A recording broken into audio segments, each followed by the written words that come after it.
Thank you so much for your warm introduction and a warm welcome. And my special thanks also goes to this Massey College and the Monk School and Bill Graham who made this event possible. The title. And I'm so delighted that we have not just a students and academic community from a specialist, but also from business community, and also I'm so happy that we can see experts like the Deputy Minister Ian Burney. I see my friend here also, and Jim Peterson, the former Minister of International Trade, also is here. Michael Kirby, a special envoy to the humanitarian affairs of North Korea, to Secretary General Ban Ki-moon, who was my former boss when I was based in Vienna, Austria. The title I chose today is, as you can see, the next 50 years, transforming possibility into reality. These two lines summarizes of my presentation today. And I think this is also a vision of my work in the coming few years. Last week I presented my credential to the Excellency Governor General. And how do you like my traditional costume, Korean hanbok?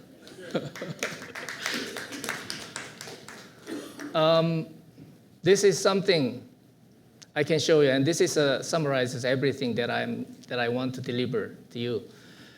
The topic is analysis of the past 50 years and my views and projection of the next 50 years. And this diagram shows actually the big picture of last 50 years and the coming 50 years. And probably some of you may think that I'm just over 1 month's experience ambassador here. So some of you may think, how can he actually visualize this image? But the reason is this is my first visit. I was here 25 years ago. So I had enough time, more than 2 decades, to think about this, the overall status and image. And this, as you can see here, over the last 50 years, we made bilateral relationship between Canada and Korea. We made a great progress. And where we stand at the moment is, as you can see here, we are standing the end of the 50 years. 50 years ago, Korea has established embassy in Ottawa. And the first Korean came to Canada. And so we have 52 years, we have established diplomatic relationship, but we didn't open the embassy. And if we can say that the establishment of diplomatic relations as an engagement, the marriage is opening of this embassy and the first Korean setting their foot on Canadian territory, Canadian soil. So we are standing, this is 50th anniversary of opening the embassy here in Canada. So we are standing at the 50 years, and we are standing at the same time at the beginning of a new chapter, a new era of another 50 years. And we have made a great progress in many respects, as you can see. But there's still a lot of great potential, untapped potential. I can explain later on what I mean by this untapped potential. As you can see, I'm optimistic about the next 50 years. We will grow. We will live to to the stage. So I'm optimistic. And if you ask me the reason why I'm so optimistic is this, because I believe our relationship is based on, like here, we are not a foolish builder who are building our house on the sinking sand, but we are a wise builder. We have our solid foundations. And I can show you what I mean by the solid foundations. The Korea and Canada, we are strong allies, no doubt, and we are ideal partners. And at the same time, we are like-minded countries in the global the forum addressing these global challenges we face. And we share common values of democracy and free, open market economy and respect for human rights. And we have a long historical friendship. And also we have an enormous amount of people-to-people exchange. So this is something I believe this is a strong foundation. This is like a solid rock that we can build our relationship. And based on this relationship we have developed over the last 50 years, we have made a great progress in many respects. And in the coming years, if you want to build a strong house and if you want to move from this stage to another stage, we need a lot of materials to build a house. And among all those materials, I think the most important is pillars, and the three most important pillars that I would like to highlight today. As you can see, the first is the most fundamental thing is political cooperation.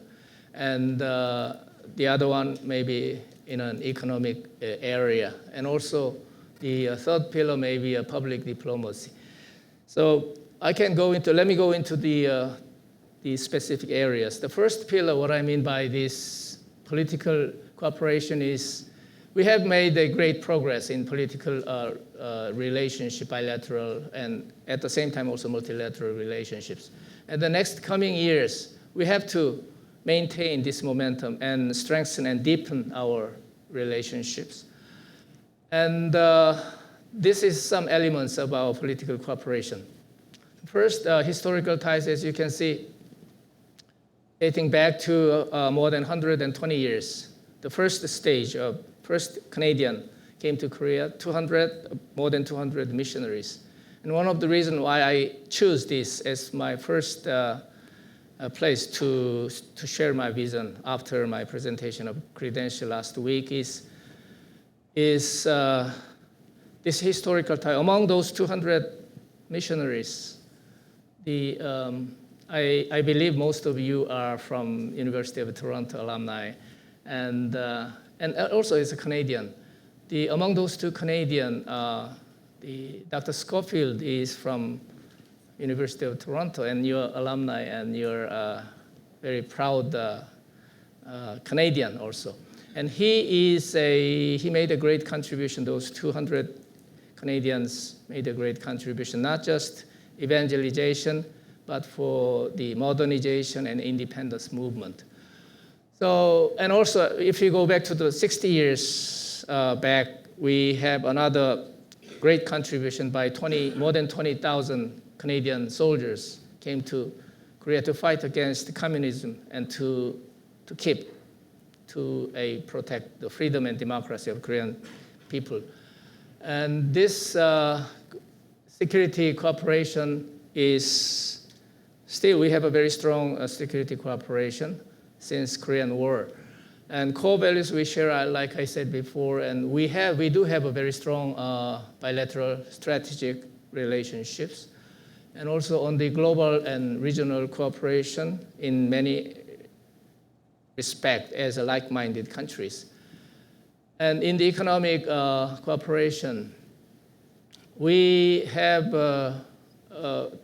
over the past 50 years, we have focused on mainly these three areas of economic cooperation, the traditional.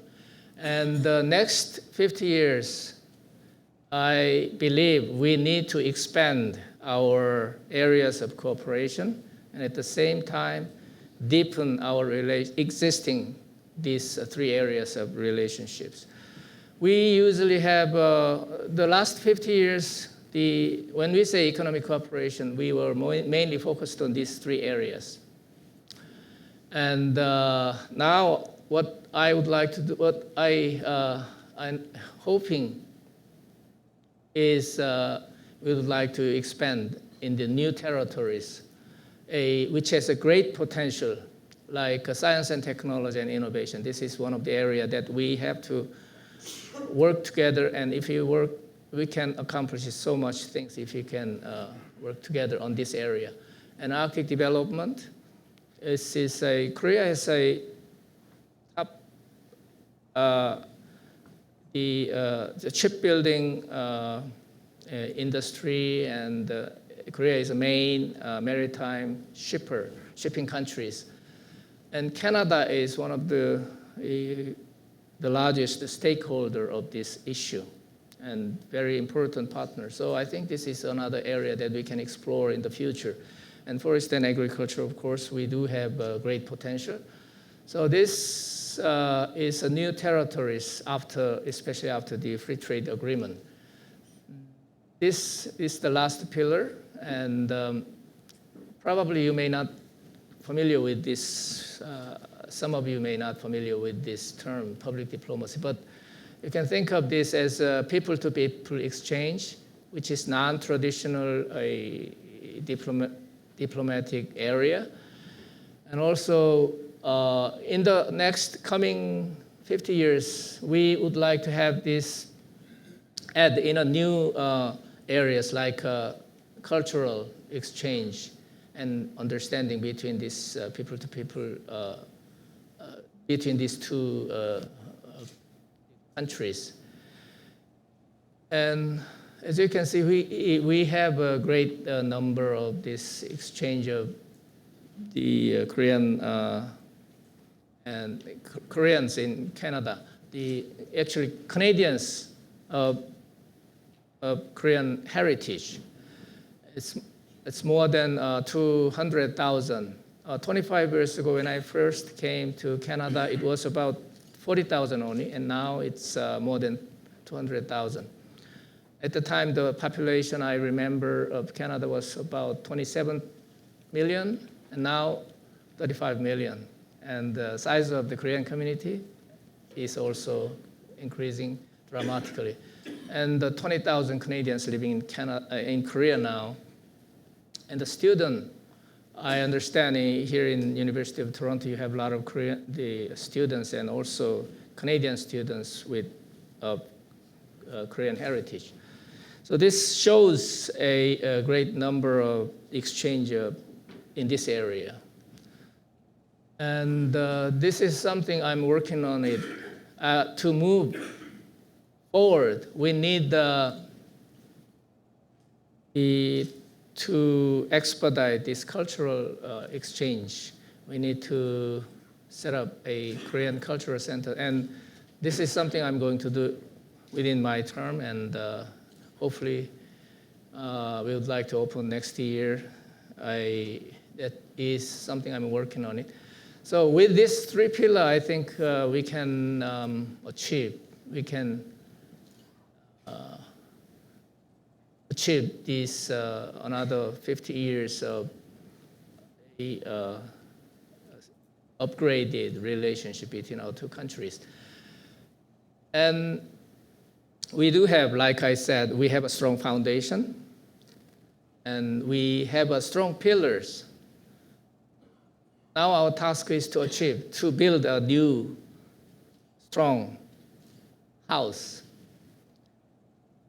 If we have this foundation and pillars, do you think we have everything that we can move forward?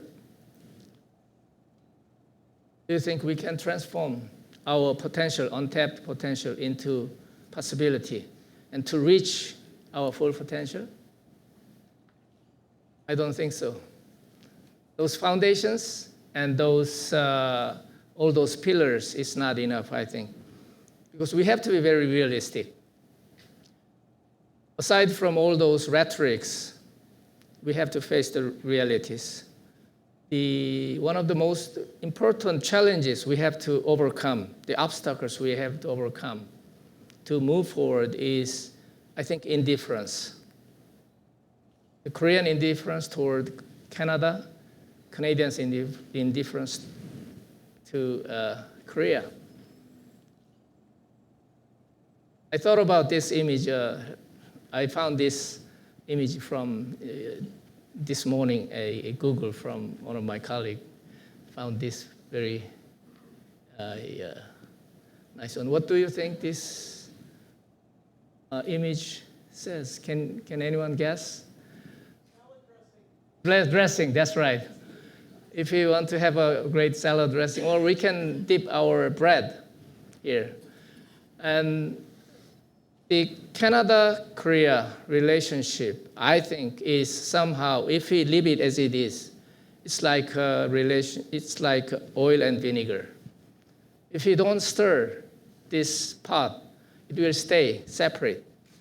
Nothing will happen, even though we have a very good condition and we have everything that we can be a good partner, the conditions, and we are complementary nature of all those economic relations structure.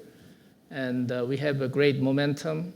Like we have two strong, the greatest unprecedented momentum last year we have done signing a free trade agreement. I think Ian has done a great work. He was involved in 9 years, right?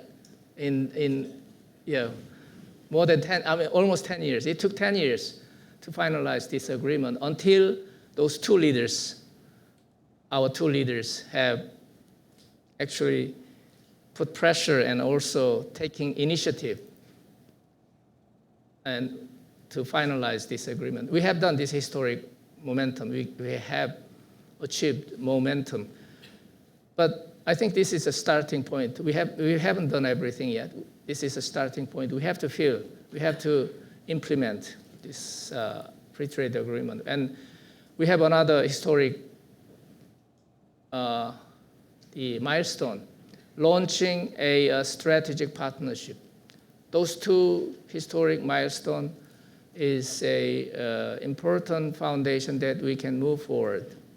But I think to do that, we need someone who can stir this pot or these things. Otherwise, we will not have a delicious salad dressing.